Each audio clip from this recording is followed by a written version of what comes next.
Last time on GNT Sailing, we headed into the marina to take care of some boat projects, have some fun with friends, and took care of some personal business. Now it's time to head south. Welcome to GNT Sailing. If you're new here, I'm Gretchen and this is Tim. Together aboard Felicita, our Catalina 42, we're exploring this beautiful marble we call home. You'll find us this season sailing further south along Mexico's Pacific coast and deeper into the Sea of Cortez. We don't care where we go, we just care that we go, and we're glad you're coming along for the ride. Mexico is Sexico! Departures, anybody leaving? Felicita. Come ahead. Yeah, we're going to head south today, get around the Cape, hopefully head on down to Barra, but we'll see what it's like after we get around the Cape. But we're headed to Barra. Enjoy. Any others? Well, it's a very wet exit from La Cruz today, but we think that it's good conditions to get around the Cape without any hassle. So we are gonna leave the dock, go get fuel, and then head out. Hopefully we'll see some whales and not get, I don't know, too much heavier rain. It's probably just gonna be like this all day. Another self-inflicted wound. I took the diesel cap off. All the water caps have a chain, and those are the ones I deal with the most. So in my mind, it had a chain. So I took the diesel cap off and put it where I would put the water cap, but it doesn't have a chain. So then when Tim went back there, he knocked the cap into the water, which was totally my fault. Like, it was not his fault. So now we've lost the cap to the diesel intake. So now we have to deal with that. Great. So what are you doing? I gotta take that lid out because we have a spare one of these for water and all the rest of them, but diesels are smaller and we don't have a spare one of those. We dropped the other one in the water, so we gotta go find these. And it's raining, so we can't just leave it open because water will get into None of these are the attached. tank. We didn't do that, by the way. So what I'm gonna do is I'm gonna put tethers on here, and each here and there I'm gonna put a little line with a clip on it. Okay. This is gonna have a hole. Yeah. And then we're going to be able to clip them on every time we open this up. Okay. Because this has never happened to us. We didn't undo those tethers. They were that way. Yeah, I know. We know about it. That's part of the problem. All right. Do you want to put that over just as another barrier? Did it knock it out or anything? So we can just... Okay.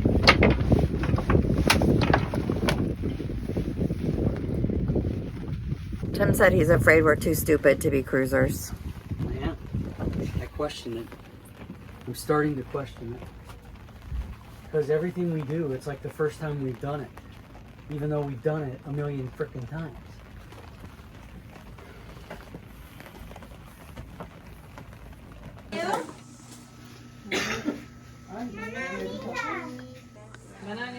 It's 704 Pesos.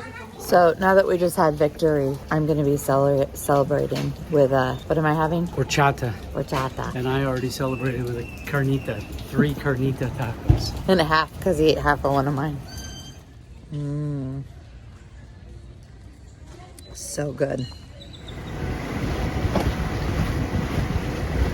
So I haven't been able to find my comb today. So this is rainy sailor chic. Speaking of rain, it's supposed to rain much of this passage. So we are gonna go ahead and put up all of the mesh panels. We do have isinglass panels, but those take a lot of work to get out and it's not like gonna be a torrential downpour. So the mesh panels will give us a little bit of protection, hold a little bit of warmth in. It's just one night. Famous last words. What's the report from the cockpit? It's going to be cold and wet tonight, I believe. So luckily we have this expensive enclosure that we can cover up. I've got first watch, so I want to be warm.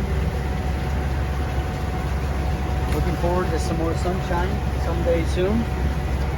Yeah, last year it rained like 5 raindrops the entire 7 months we were in Mexico. Here it's been basically, this season it's basically been really cloudy and rainy, and it has been explained to us that this is the effects of El Nino.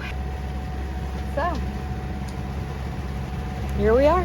We're maybe 2.5 hours from rounding the Cape. Very light winds, which is what's forecast. So I personally am hoping it just stays really calm like this until we get around the Cape. And then I'll be very happy to see the 11 to 16 that's forecast to arrive around midnight. And if it wants to come a little sooner, that wouldn't be sad for us. But first things first, I'd like to round the Cape without too much spiciness.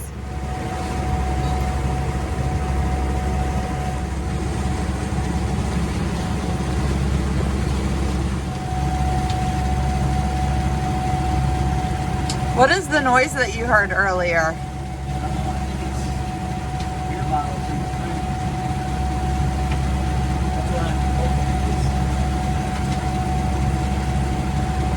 I hear a weird engine noise. Maybe. Or maybe it's not weird at all.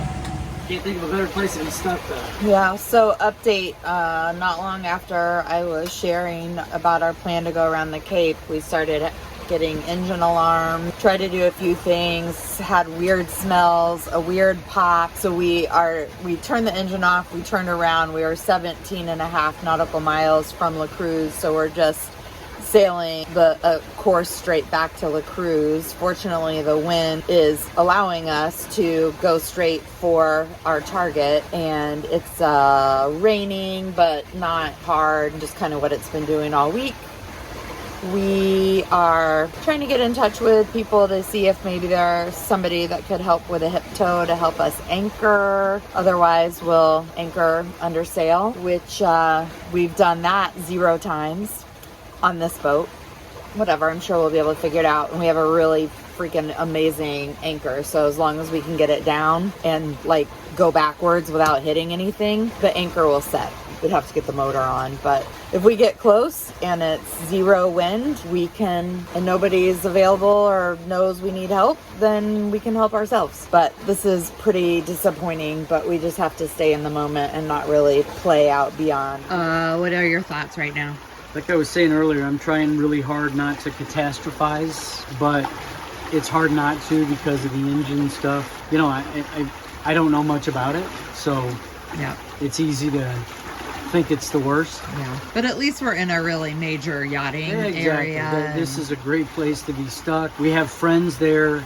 I'm not really that worried about getting, like you said, we can help ourselves. We'll get it. If the wind dies, we can easily get the dinghy in the water and the motor on, get it hip tied on, and then just help ourselves, like you said. But I'm sure we're going to get some help. We've met some really great people, and we've helped too. So yeah. Yep. Always something. Stinks we're going to lose daylight in about 45 minutes. That's kind of a drag. It's really rainy and foggy. But this is what happens, man. It never happens in the middle of the day on a sunny day, does it? No. This is the life. Sometimes, man, I mean, earlier with that thing with the fuel cap, I was really pissed and really thinking harshly that we're just too stupid to live this life. And here we are. I just don't know. This is hard. It's times like this but it is hard. Yeah. And it would be easy to give up, but I don't think we're there yet. Again, I'm not going to catastrophize. No. But that might be our fate, that we're here. Yep. We got an engine issue that needs parts and a mechanic and yep, blah, blah, blah. Right now we got to stay focused on the job at hand, and that's getting to the get back without running over anybody. Guess we can turn the radar on. The forecast is for the wind to die, as you said. Right now, it's beautiful. We are sailing away. We connected with Mike at PV Sailing, who suggested a course change in order to deal with the shore breeze coming off the hills above La Cruz. We sailed into the anchorage at midnight, and then 2 cruisers met us in their dinghies to help us set our anchor. We can hear whale songs.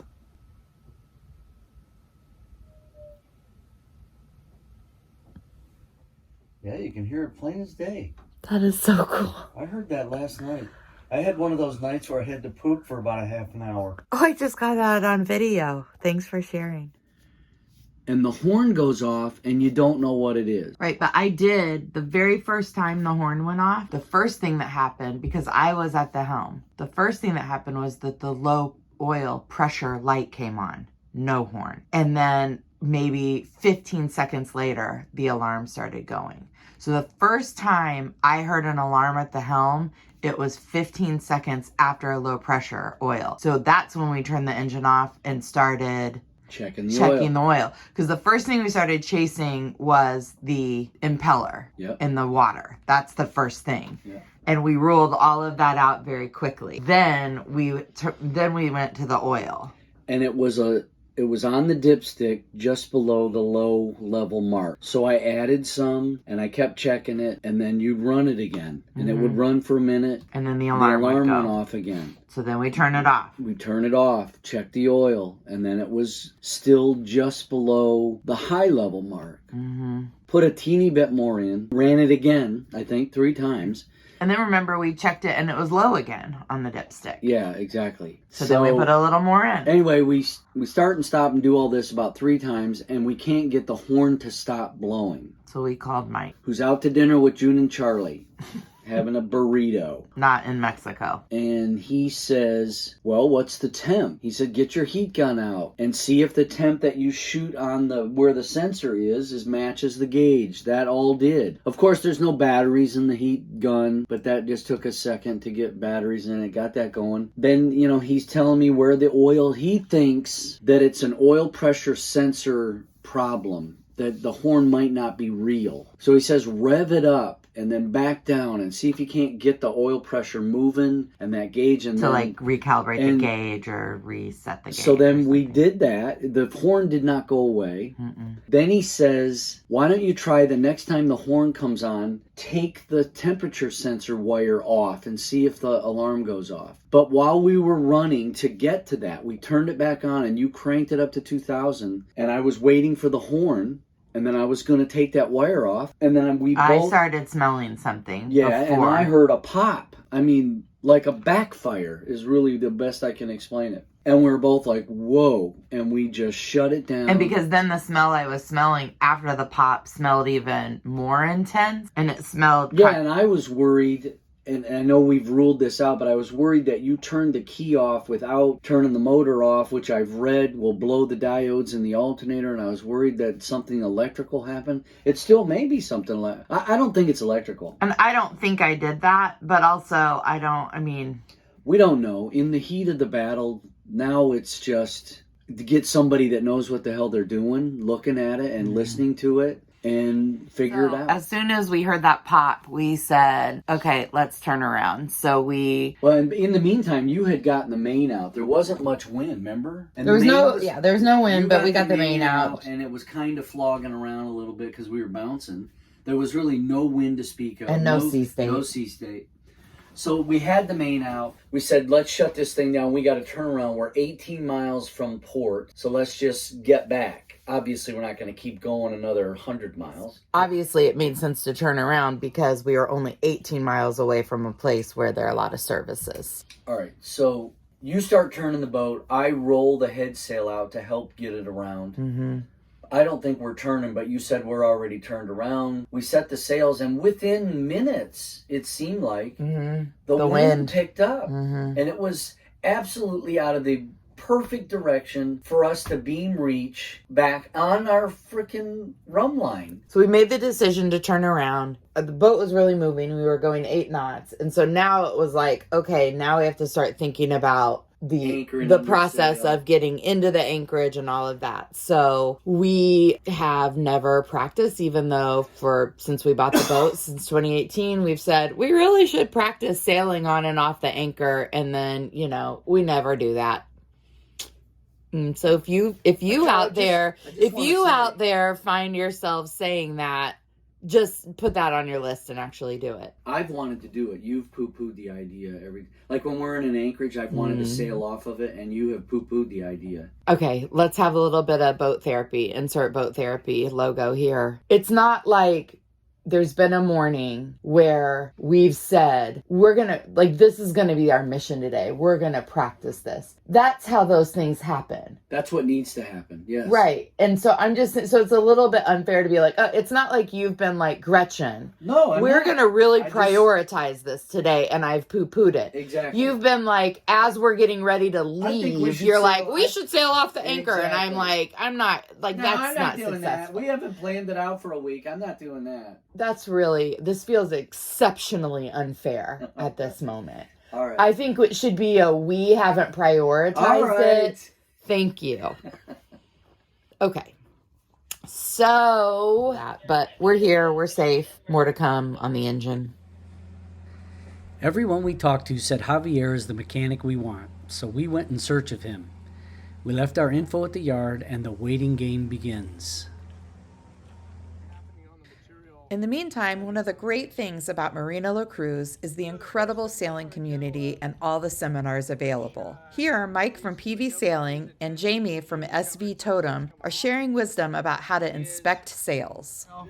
You scratch it and it comes up and all fuzzy. You know it's time to take it in and get it sewn. So basically it'll come in and extremely common. Most of you have it that way, especially for roller furling.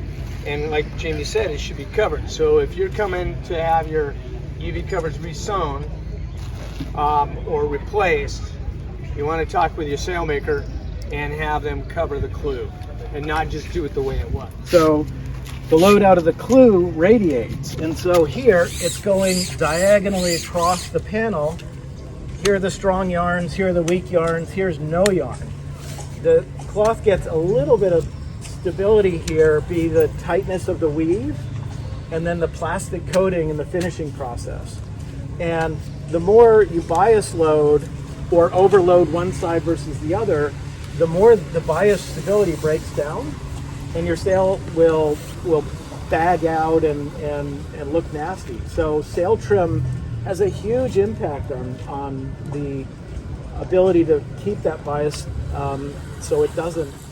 So you got a piece that goes like this on the Velcro, and you got a piece on the cover that goes back this way. You want to tack them to make sure it's closed. You don't lose the back. So like this guy with this piece, okay, that should be in there nice and tight to there. It had already been working its way out. So what I would be doing is I would be tacking directly through the webbing. When this is inside the batten pocket, I would be tacking directly through the webbing and through the leech, the very leech. Make sure you don't sew through your leech line cord though when you do it, because you need to be able to tension. Can you put a little hole through the batten itself? Yeah, you can do that. You can do that too. That's perfect. Yeah, Yep. but you want to get this thing so that it's set. Give it in. Everybody comes in, Mike, we lost a batten. Yeah, that's so common, and they're hard to get. It's really hard, especially in full batten mains. I generally have to have somebody bring them down on a boat every November. Bring me my batten stock because it's insanely expensive to ship battens down See here. these little pinholes through there? Your sailcloth is breaking down. So it's getting later in life. The weave is getting looser and looser.